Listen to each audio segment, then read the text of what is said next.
நான் ஒன்று சொல்கிறேன். உண்மைக்கு ஒரே வழி. பொய்யுக்கு பல முகங்கள் இருக்கும், பல வழிகள், குறுக்கு வழிகள் இருக்கும் பொய்யுக்கு. சரிங்களா? சமீபத்தில் யூடியூப் பார்த்தேன். இந்த செந்தில்குமார் விஜய்க்கு பண்பில்லை அப்படின்னு சொல்லி, அவர் மனசாட்சியோடு தான் சொன்னாரா, இல்லை அந்த மனசாட்சியை அடகு வச்சுட்டாரா பணத்துக்காக தெரியல.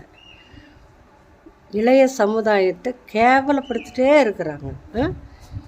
அரசியலன் என்னன்னு தெரியாத இருந்த காலம் எங்கள் காலம்லாம் அப்போ தெரியாது, எப்படி வாழ்ந்துட்டோம். ஆனால் இன்றைக்கி ஒரு இளைய சமுதாய கூட்டம் திரண்டு மக்களுக்கு நல்லது பண்ணணும் அப்படின்னு நினச்சிட்டு இருக்கிறவங்கள போய் பண்பில்லாதவங்கன்னு பேசுகிறீங்க. நீங்களே என்னதான் படிச்சிங்கன்னு எனக்கே தெரியல. காசுக்காக எப்படி வேணால் பேசுவீங்களா? என்னங்க உங்கள் மனசாட்சின்னு ஒன்று இல்லையா? உங்கள் தலைமுறை நல்லா இருக்க வேண்டாமா? நீங்கள் காசு வாங்கிட்டு சாட்சி சொல்லிட்டு போயிடுறீங்க. அடுத்த தலைமுறை நல்லா இருக்கட்டுங்க. நம்மளாம் அவங்களுக்கு ஒரு வழி விட்டு அவங்களுக்கு ஒரு சப்போர்ட்டிவாக இருக்கிறத விட்டுட்டு பண்பில்லைன்னு சொல்கிறீங்களே. எனக்கு ஒவ்வொன்றும் பார்த்தேன். நாங்களாம் அரசியல் பேசணும்னு எங்களுக்கு என்னங்க அவசியம் இருக்குது? நாங்கள் எதுக்காக அரசியல் பேசணும்? இப்போ சமீபமாக ஒன்றுமே சரியில்லை. இளசமதான் இதெல்லாம் தெரிஞ்சுக்கிட்டு அரசியல் என்னன்னு தெரிஞ்சுக்கிட்டு நம்ம வாழ்க்கை முடிஞ்சு போச்சு. இப்போ எத்தனையோ பிரச்சனைகள் நடந்துகிட்ருக்குது. அதில் பசங்களாம் நல்லா தெரிஞ்சுட்டு வர்றாங்க. இன்றைக்கி எந்த குழந்தைகளும் வயசான கிழவிலேருந்து இப்போ பேச ஆரம்பிச்சிட்டாங்க.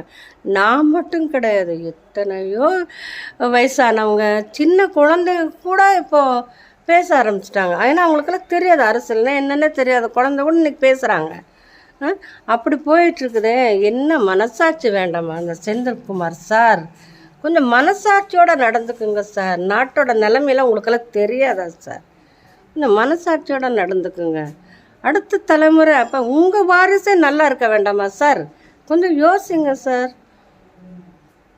இதோட முடிச்சுக்கிறேன். எனக்கு தூக்கமே வரல. அநியாயத்தை யார்கிட்ட போய் சொல்கிறது? இத்தனை நாள் சொல்லலை.